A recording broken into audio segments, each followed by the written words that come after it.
De Paris à Hollywood, toute l'actualité des stars dans Exclusif ce soir. Bonsoir, bonsoir, merci de nous retrouver pour cette nouvelle édition d'Exclusif. Nous sommes le 31 mai, aujourd'hui, demain c'est le 1er juin. Il va faire encore plus beau, ce qu'il faut se dire. Vous êtes bien bonsoir, logique comme garçon. Bonsoir Frédéric, bonsoir à tous. On commence bien sûr par les titres et en images. En exclusivité, Rose Ramazzotti nous a reçus dans sa loge. Hier, à Paris, il donnait un concert unique devant 15 000 personnes quand même. À 10 ans, elle découvrait l'Égypte et c'était le coup de foudre. Violaine Van Eyck est une femme hors norme, rencontre avec un Indiana Jones en jupon. Sur le circuit de Manicourt, vous saurez comment des enfants atteints de maladies graves ont réalisé leurs rêves en rencontrant deux célèbres pilotes de Formule 1. Oh là là, John Travolta, amateur de striptease. Tiens donc, nous irons à Los Angeles sur le tournage de son nouveau film pour des confidences plutôt bouillantes. C'est le moins qu'on puisse dire. Et puis Sophie Marceau, la comédienne préférée des Français, est également écrivain. Son livre vient de paraître en Angleterre. Nous irons la retrouver sur place dans quelques instants. Mais pour l'instant, on commence tout de suite avec une exclue, des images de Nicole Kidman. Non, nous n'allons pas reparler de Moulin Rouge, de Baz Luhrmann. Changement aujourd'hui radical de registre. Nicole quitte ses barésilles et ses froufrous pour interpréter le rôle d'une pieuse dans le film The Others. Alors le scénario raconte l'histoire de Grace. C'est une femme qui part s'installer sur une île britannique avec ses enfants atteints d'une maladie rare. Toute la petite famille emménage dans une grande maison qui va se révéler être possédée et dans laquelle d'étranges phénomènes vont évidemment se produire. Voilà, et oui, après le pari coquin du 19e siècle, Nicole Kidman surfe donc sur la tendance des films paranormaux, cerise sur le gâteau, et son ex-mari Tom Cruise, qui est le producteur du film. Quoi qu'il en soit, les images donnent la chair de poule, la preuve. My children sometimes have strange ideas, but you mustn't pay any attention. Children will be children. Why have you opened the curtains? It was Victor.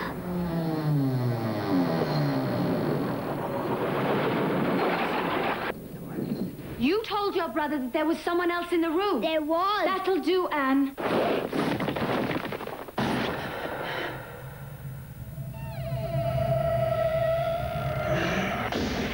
There were voices, a boy and two women, and they were Mummy. talking together. Mummy, look. This is the father, this is the mother, this is Victor, and this is the old woman. What do these numbers stand for? That's the number of times I've seen them. What do you want? They're everywhere. They say this house is theirs. No! Children! Come here! Run!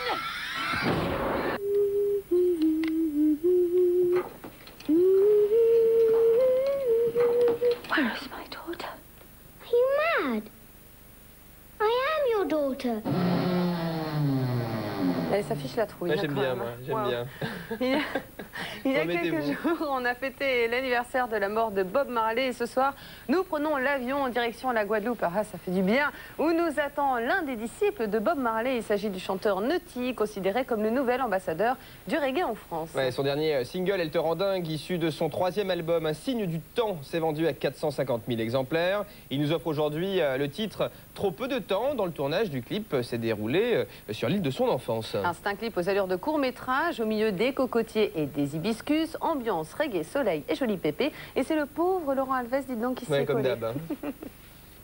Aujourd'hui, nous sommes en Guadeloupe, en plein milieu de cette forêt tropicale pour le 3e clip de Nutty. Alors vous allez voir, il va y avoir du sport et des cascades. Et oui, je descends de la montagne. À pied. Et c'est une expédition au pas de course à travers l'île qui attend Nutty pour ses 2 jours de tournage. Dans le clip de cette chanson intitulée Trop peu de temps, Nutty est poursuivi par 2 gros bras peu commodes. Une véritable chasse à l'homme dont le chanteur n'est pas peu fier. C'est une poursuite dans la lignée des grands films d'action. J'ai l'air toujours de déconner, mais c'est vrai, je déconne toujours. C'est vrai qu'on aurait pu tourner la même histoire à Paris, mais le morceau c'est du reggae, moi je suis guadeloupéen, il y a plein de facteurs qui font que il faut venir ici pour tourner l'histoire qu'on a envie de tourner. Et l'histoire que Nutty nous raconte dans son clip, c'est celle d'un homme qui débarque au mariage de son ex-petite amie. Une intrusion qui n'est pas du goût de tout le monde. C'est une chanson assez perso, c'est une histoire moitié vécue, moitié vue.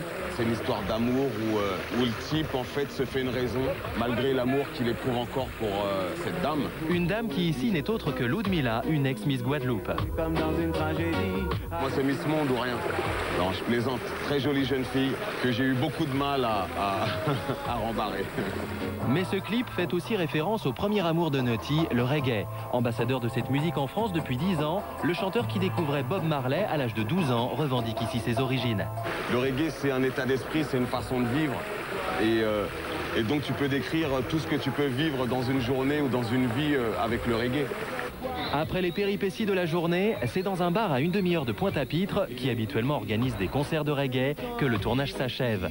Tous les ingrédients sont réunis pour recréer une ambiance dans le pur style du Jamaican Lover. L'amour, un thème qui pour Nutty n'est pas incompatible avec le reggae.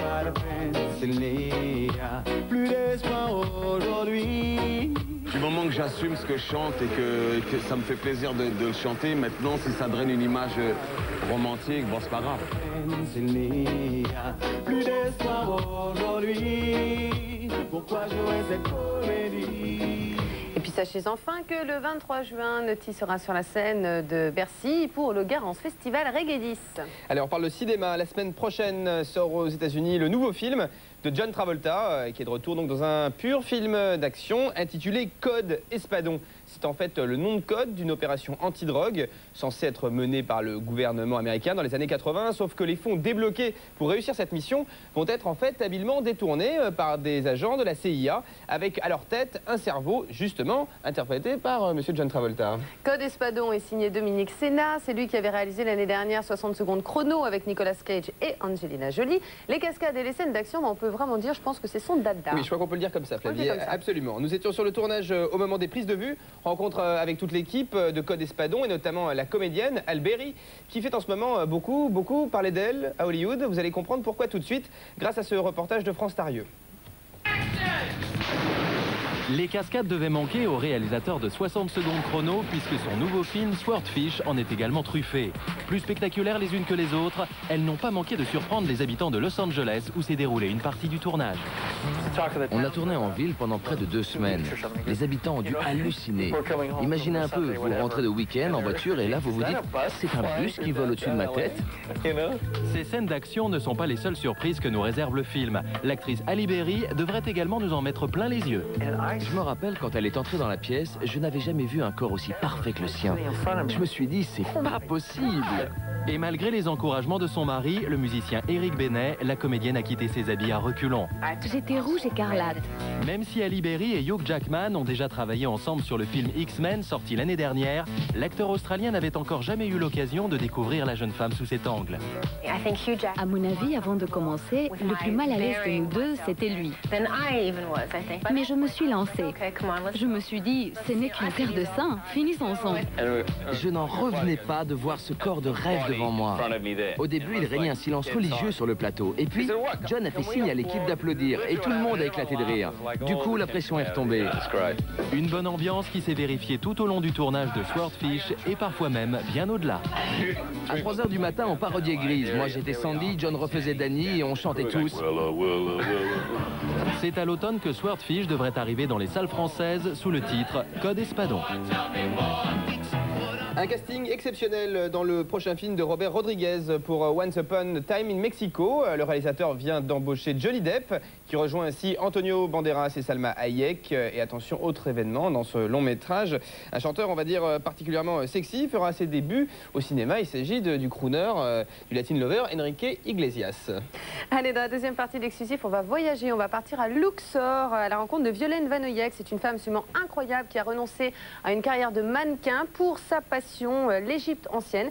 Et puis l'association Les Petits Princes, qui est une très jolie association, a réalisé le rêve de 4 enfants, rencontrer leurs idoles, des pilotes de Formule 1, des champions sur le circuit de Magny-Cours. C'est une belle séquence. Voilà, il y a quelques secondes, je vous parlais d'Enrique Iglesias. Rencontre dans un tout petit instant avec un autre crooner, mais italien. Cette fois, il s'agit de Eros Ramazzotti, qui était hier soir sur la scène de Bercy et qui a mis le feu, vous verrez. Et puis enfin, Ness viendra nous présenter tous les singles qui ont vraiment bien marché la semaine dernière. Alors ça, c'est un très beau programme, mais c'est dans quelques instants. Voilà, on vous attend. À tout de suite, merci.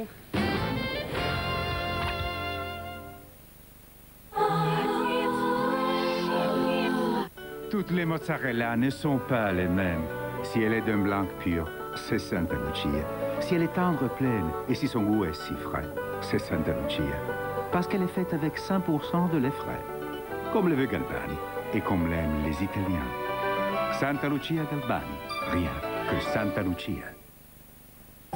Aujourd'hui, chaque instant de la journée devient un pur moment de plaisir. Avec Supercroix Propreté Parfumée, votre linge diffuse pendant longtemps un délicat parfum de fleurs blanches. Avec Supercroix et Superbe Parfumée, la propreté est irréprochable, vraiment parfaite. Et même sec, votre linge continue à parfumer tous vos instants. Des instants de plaisir qui durent très longtemps. Supercroix, la propreté parfaite et longtemps parfumée. Et avec Supercroix Zeste d'agrumes, vivez d'autres instants parfumés. De Paris à Hollywood, toute l'actualité des stars dans Exclusif ce soir. L'été approche, nous sommes le jeudi 31 mai. Aujourd'hui, c'est l'anniversaire de Sandrine Bonner. Bon anniversaire également à la comédienne Brooke Shields. Sans oublier le prince Régnier. Exclusif, deuxième partie, c'est tout de suite. Merci d'être avec nous, nous sommes en direct. Chansons et séduction dans quelques instants avec Eros Ramazzotti qui se produisait hier sur la scène du Palais Omnisport de Paris-Bercy. Émotion avec 4 petits princes. L'association du même nom a réalisé leur rêve, c'est-à-dire rencontrer des champions de Formule 1 sur le circuit de Magny-Cours. Évasion avec Violaine Vanoyek qui ne vit que pour sa passion, l'Égypte ancienne, et du son. Je ne savais pas comment rimer, j'ai dit du son, avec Ness qui nous présentera le classement musical de la semaine. Voilà, mais pour l'instant, il y a 32 ans, le 31 mai 1969, la vague hippie Babacool débarquait à Paris, plus précisément au théâtre de la Porte Saint-Martin, où se déroulait la première de R. La comédie musicale raconte l'histoire de jeunes Américains qui protestent contre la guerre du Vietnam et prônent la paix et les paradis artificiels. En France, R a lancé la carrière du chanteur Julien Clerc. Et puis, hier soir, l'immense salle du Palais Omnisport de Paris-Bercy a vibré au rythme des chansons d'Eros Ramazzotti. Le crooner des crooners, séducteur italien au physique de footballeur, a une nouvelle fois donc fait craquer ses admiratrices françaises. Pour résumer, Eros, c'est en fait le dieu grec quand même de l'amour, a vendu en 15 ans de carrière, excusez-moi, 30 millions d'albums à travers le monde, réussissant même à chanter en duo avec Tina Turner. Et les duos, Eros Ramazzotti adore ça, la preuve, sur son dernier album Stile Libero, l'artiste récidive et interprète Piucce Poi avec Cher, un single qui arrivera très prochainement chez vous. Vous me le refaites avec l'accent là? Piucce Poi. Ouais, pas mal ça. En attendant, Latin Lover nous a reçus à Bercy, juste avant son spectacle, une rencontre signée par la plus italienne de la rédaction, Barbara Conforti.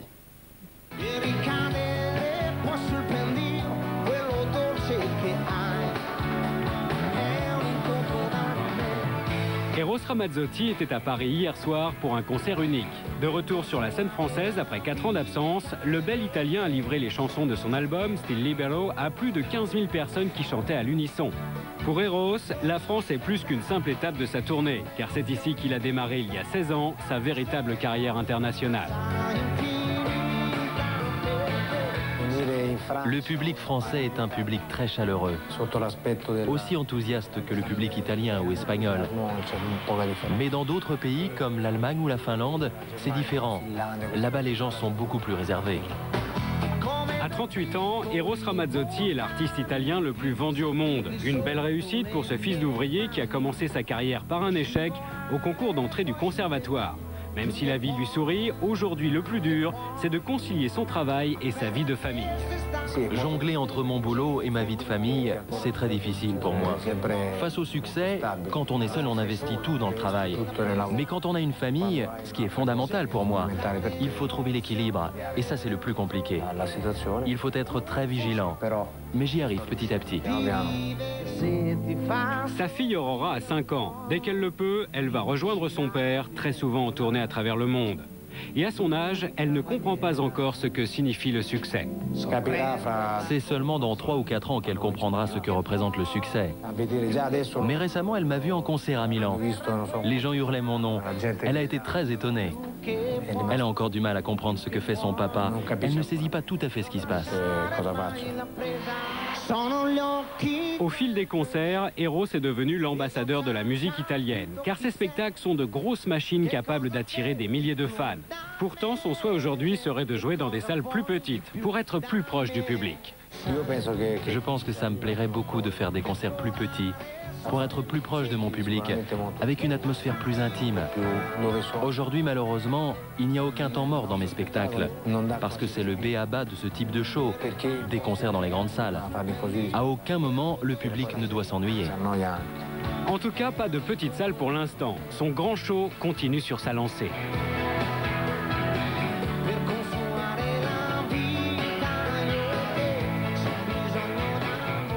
Voilà, après Eros Ramazzotti, un petit mot à présent sur Britney Spears et Justin Timberlake. La chanteuse américaine et son petit ami, très à cheval sur la religion catholique, ont accepté, c'est pas une blague, de prêter leur voix pour l'enregistrement d'un disque regroupant, écoutez bien, les prières privées du pape Jean-Paul II, actuellement en préparation. Donc on attend le résultat avec impatience. Il sera peut-être un jour même classé dans les singles que Ness nous présente en fin de chaque émission. Allez, portrait à présent d'une femme exceptionnelle. À l'âge de 10 ans, un professeur lui fait découvrir l'Antiquité. 6 ans plus tard, lorsqu'un grand couturier voit en elle son égérie, eh bien, elle préfère prendre son sac à dos et consacrer sa vie à l'Égypte. Elle s'appelle Violaine Vanoyek. Elle est la femme que tout le monde s'arrache à l'heure où les momies hantent les salles obscures. Alors, professeur de littérature et de civilisation ancienne, helléniste, latiniste et égyptologue, Violaine Vanoyek, qui est déjà l'auteur de 39 ouvrages à succès traduits dans 40 pays, ce qui fait d'elle finalement l'un des écrivains les plus lus au monde. Chapeau. Alors sans oublier qu'elle peut traduire 73 langues et dialectes anciens. On ne sait jamais si vous avez un petit papyrus qui traîne dans votre grenier, tous les 4 matins, ça m'arrive, vous voyez ce genre de truc.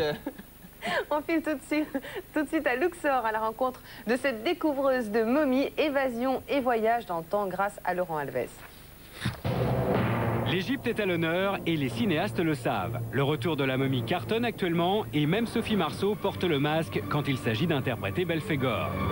Et à chaque sortie de film, les journalistes s'arrachent cette femme. Son nom, Violaine Vanoyek, la spécialiste de l'Égypte. Tout le monde m'appelle pour savoir pour qui, pourquoi, comment. C'est vrai que l'Égypte fait vendre, mais d'un autre côté, c'est faire découvrir aussi aux gens peut-être ce qu'était justement toute la mystique liée à la momie. Les Égyptiens l'appellent la pharaone ou encore le docteur Violaine. Cette Française au destin incroyable vient d'être choisie par un magazine comme l'une des 10 femmes qui a marqué le XXe siècle. À la fois historienne et écrivain, elle consacre sa vie à l'Antiquité, une passion qui l'anime depuis l'âge de 10 ans. Je savais que c'était ça que je voulais faire. Effectivement, c'est très jeune, mais bon, j'ai pris cette orientation et finalement, je crois que je ne me suis pas trompée. Et si elle ne s'est pas trompée, c'est parce que depuis son premier livre, publié à l'âge de 18 ans, Violaine est aujourd'hui l'un des auteurs le plus traduit dans le monde, avec 39 livres à son actif et 7 millions d'ouvrages vendus dans plus de 40 pays. Moi, mon but, c'est vraiment de m'adresser à un très très large public. Donc il se trouve qu'effectivement, je suis beaucoup lue et je crois que mes livres apparemment sont appréciés également à l'étranger. Refusant à 16 ans la proposition d'un couturier qui voyait en elle une carrière de top modèle, Violaine est devenue une aventurière, une Indiana Jones sans jupon qui ne recule devant rien. Il y a des tombes qui sont vraiment en pleine falaise, creusées en plein dans la falaise. Donc évidemment, bon, parfois c'est vrai qu'on prend un certain risque, d'autant qu'on ne sait pas s'arrêter. Parce que quand on commence à chercher, on a envie d'aller jusqu'au bout. Jusqu'au bout et très entourée, car Violaine a su convertir ses proches. Alors moi j'ai la chance d'avoir une famille qui comprend. Et je vais même vous dire plus, j'ai une famille maintenant qui est complètement mordue. Violaine ne prend jamais de vacances. Elle partage sa vie entre la France et l'Égypte, où elle se rend une fois par mois. La terre des pharaons, c'est un peu sa terre d'adoption. Je suis complètement imprégnée de l'éthique de ces gens, de ces peuples. Et c'est vrai que j'ai tendance à vivre, même à Paris, avec cette influence. Une influence égyptienne, synonyme aussi de malédiction pour les explorateurs de momies. On a dit que beaucoup d'archéologues étaient morts de maladies étranges, qu'ils avaient disparu, on ne retrouvait pas leurs traces. Non, non, moi j'ai pas les chocottes.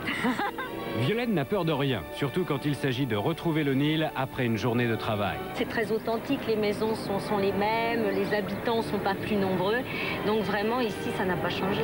Et l'aventure continue, peut-être bientôt au cinéma. Alors, on vient de vous le dire, Violaine Vanoyek continuera peut-être effectivement ses aventures au cinéma, puisque un producteur souhaite adapter son histoire sur grand écran. C'est en tout cas tout ce qu'on souhaite.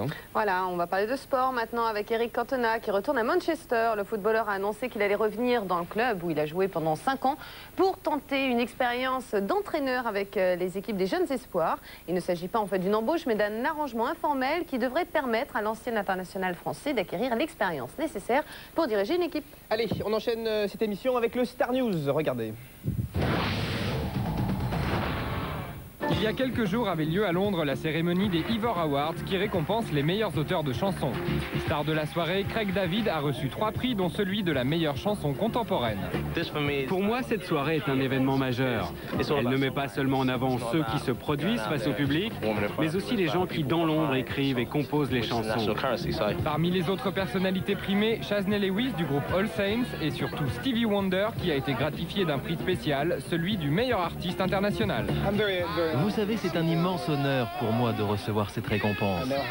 Je sais à quel point elle est prestigieuse et je suis ravi que mon nom s'ajoute à la liste des grands noms qui m'ont précédé.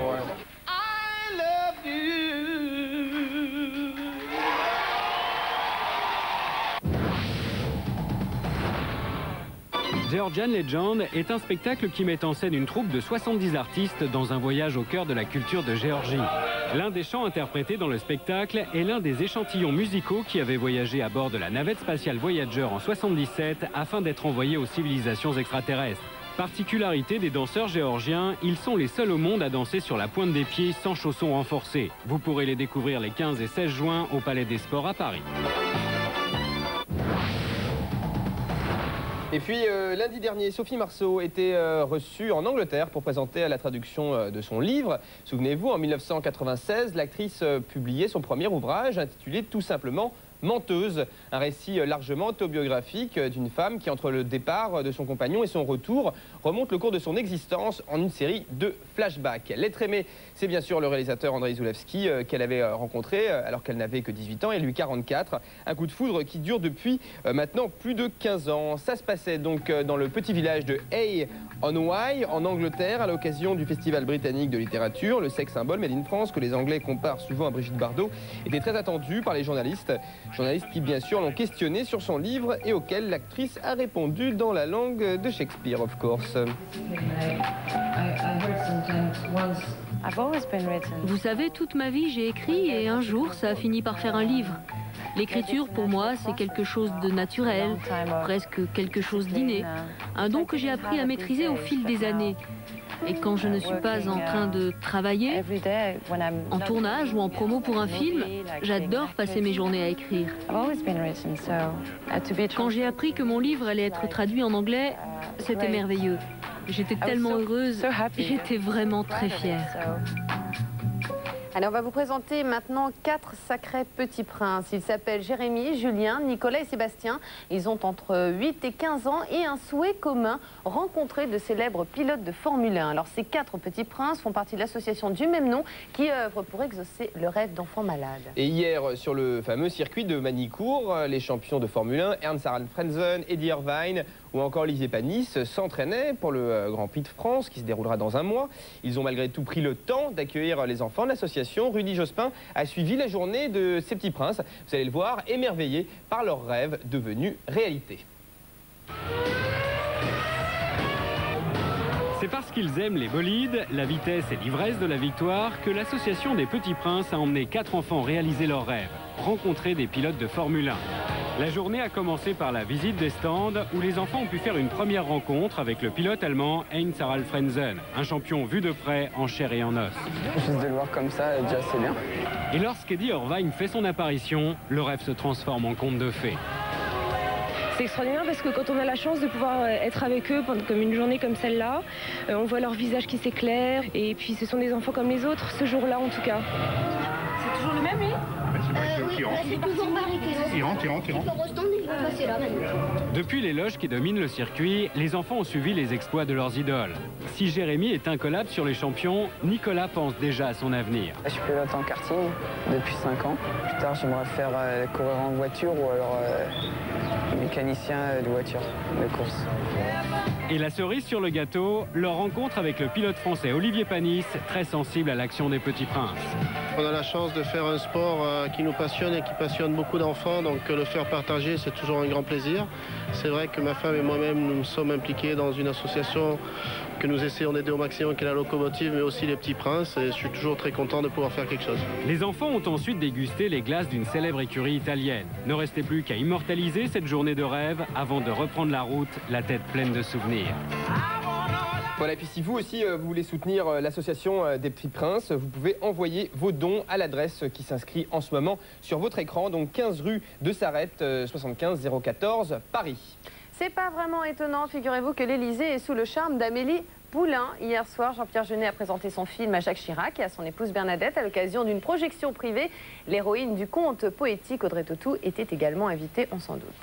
Alors, quels sont les singles qui ont le mieux marché la semaine dernière? Est-ce que notre ami Shaggy est toujours numéro 1? Est-ce qu'il y a eu pas mal de bouleversements dans les 10 premières places? Eh bien, la réponse tout de suite avec Ness qui vient de nous retrouver sur le plateau. Bonsoir Ness. Bonsoir Frédéric, bonsoir Flavie, bonsoir à tous. Alors effectivement, comme chaque semaine, voici le classement qui fait trembler toutes les maisons de disques. Alors qui est sorti, qui est resté, qui est entré? Réponse grâce à l'Institut IFOP, le SNEP et Tight Live, qui nous révèle cette semaine la sortie tout simplement du duo Axel Bauer-Zazie, qui était 10e la semaine dernière. Bye bye également à Dali DJ, qui chute de la 7e à la 17e place. Au profit de qui? Du R&B de Matt qui fait son comeback. On l'avait un petit peu prédit la semaine dernière. Enfin, une entrée cette semaine à la 7e place. Il s'agit de The Superman Lovers. Le titre, c'est Starlight. Et c'est tout simplement l'un des morceaux les plus diffusés à la radio en ce moment et l'un des tubes annoncés de cet été. Et si ça ne vous dit encore rien, écoutez ce qui va suivre. Absent la semaine dernière, Matt réintègre le classement. Il est 10e avec R&B de rue. Dido, avec son titre Here With Me, se porte bien et reste à la 9e place du classement. 3 places de moins cette semaine pour Janet Jackson et son All For You. Elle est 8e. Bienvenue aux Superman Lovers avec leur Starlight. Ils entrent directement à la 7e place du classement.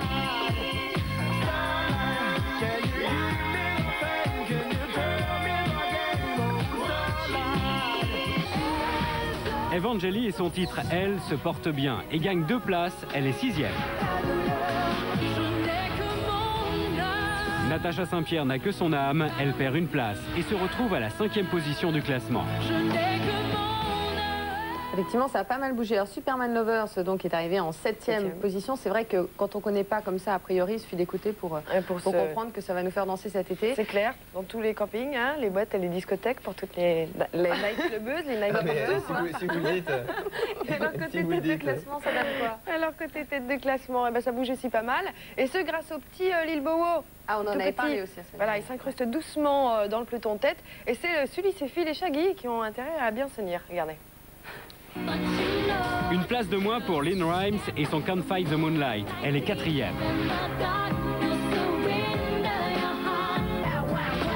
Lil Bowo gagne 2 places cette semaine avec son titre That My Name et décroche la 3e place du classement.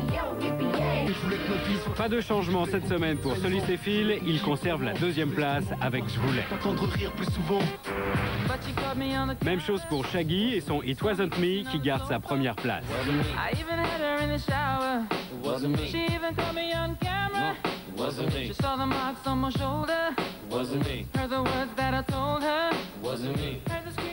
Voilà, Shaggy donc toujours et encore numéro 1. Ça fait un petit bout de temps maintenant qu'il est à cette place-là. Hein. It wasn't me. Voilà, c'est ça. Merci beaucoup, Annette. Passez un bon week-end. On se retrouve bien sûr lundi. À lundi. Bye bye. À lundi, bye. Dans quelques instants, vous avez rendez-vous avec le Big Deal et à 20h, le journal présenté par Patrick Poivre d'Arvor. 20h55, une nouvelle aventure de Julie Lescaut avec bien sûr Véronique Jeuneste dans le rôle principal. Puis nous, on se retrouve demain soir à 18h25. Passez une très bonne soirée. Bonne soirée vous à aussi. tous. Et à demain. Bonsoir. Bye bye.